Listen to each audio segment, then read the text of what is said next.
All right, guys, this is episode 4 of the stage rally car build. So we're going to go in depth on the electrical side of the car, and then you guys will see in a later video us actually making the wiring looms. But for now, let's see what we got in case any of you guys are trying to do this from scratch yourself. So you need to determine what sensors you're going to use for your motor setup, which ones you're going to log through the ECU, and then which ones you just want to display. That's an important distinction because you will run out of capacity on the dash and everything. So like things like fuel level, you don't need to log that, so you can have that run to the display.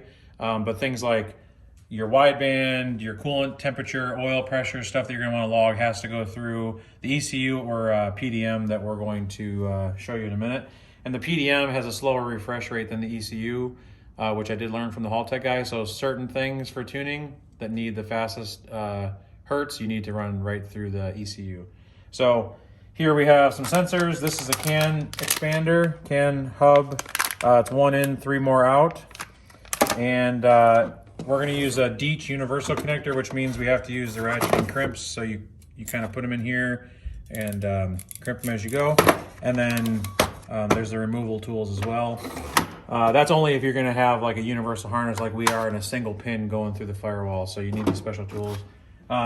This is Raychem. This is Motorsports grade loom in varying sizes like 3/4 inch, 1/2 inch, 1/8 inch.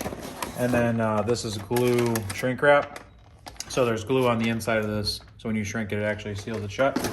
And then we chose to not use the harness from my other car. So we bought all new engine harness connectors. You can get these from iWire, Subaru factory stuff with pin kits.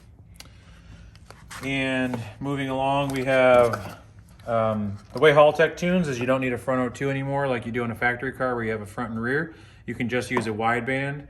So they have a CAN bus wideband controller, either single or dual channel if you want to run more than one. We're just running a single channel, so it uses the sensor, the Bosch sensor that they all do, but it goes to the CAN, which means that there's no gauge needed. This is the controller and it goes into the dash. So we will be using that. Here is the shield, sun shield for the digital dash, which you'll see in a minute. This is the Elite 1500. They pretty much all look the same, but this has your inputs here for your digital dash and then your computer, how you can tune to it, and this will be mounted up under. There's a bunch of connectors and stuff in these boxes that we don't really need to go into right now, but one of the more things I'm excited for is this is a 15 button CAN keypad, so single plug, but 15 buttons. And there's 3 lights on here. So when you hit a button, first light tells you that you requested it to turn on, second light confirms whether it's working or not, and the third one lets you know if there's an issue. If you pair this with a PDM, you can self-diagnose electrical issues. So this will actually tell you if there's something wrong with the circuit, which is really valuable for motorsports to help you diagnose. And inside it comes with the plugs that you need. Haltech makes it real easy. You don't have to make manual harnesses. Once everything's on CAN, you can see it's just 4 wires. You can control 15 buttons.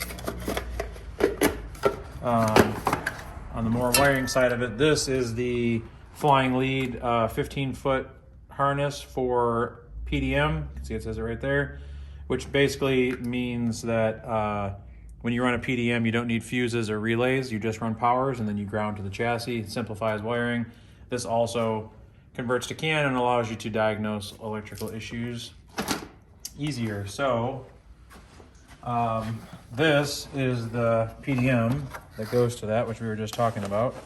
So basically this replaces the need for a whole fuse box and relay system inside the car. So we will have a small one under the hood with some big relays.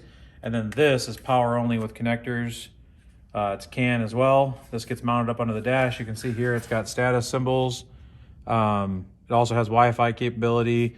And you have 4 25 amp inputs, HBO inputs, and then 8 amps. Single pin connector from power from the battery, and then 10 powers out. And then probably the thing that most people care about is Haltech's new IC7 display. Kind of looks like a little iPad. Also CAN, so just 2 plugs on this whole thing. And you can monitor, you can diagnose, you can log. It has a shift light. It's programmable along the top. And this fits in this shield like this. And then this will get mounted on the steering column so you can see. We also got, I forgot to show you this, for the keypad, since we're going to be sitting in the back seats now, we got this connector which keypad fits here, and then it has a button that comes off to the side to power the keypad on, and then there'll be ignition, start, and all that stuff. And then this is on a swivel mount to mount in the tunnel wherever we want to. So, and that's, like I said, that's all CAN. So CAN is complicated, but if you use Haltech's plug-and-play systems, it makes it really simple. Well, simple-ish. Obviously, there's a lot of wires here. You won't use all of it, but the PDM, it's extremely expensive, but if it's something that you're looking into for like self-diagnosis on electrical issues, and if you're running minimal things in the body of the car, like no dome lights or fancy up-down automatic windows and whatnot, the PDM allows you to have no fuses and relays. Like this whole car will have a small fuse box in the engine bay and then nothing but this. And it's so easy to wire things because it's positive right to it, ground to the chassis, you're done, and then you tell this what kind of outputs you want it to have, what voltage, amps, etc. So that's kind of a rundown of what we got. On top of the universal connector harness for the Elite 1500, we're making our own harness, so we're not using anything from the car. The car is completely stripped. And we're not wanting to take anything out of my other car because that one's going to stay running. So this is about everything we need.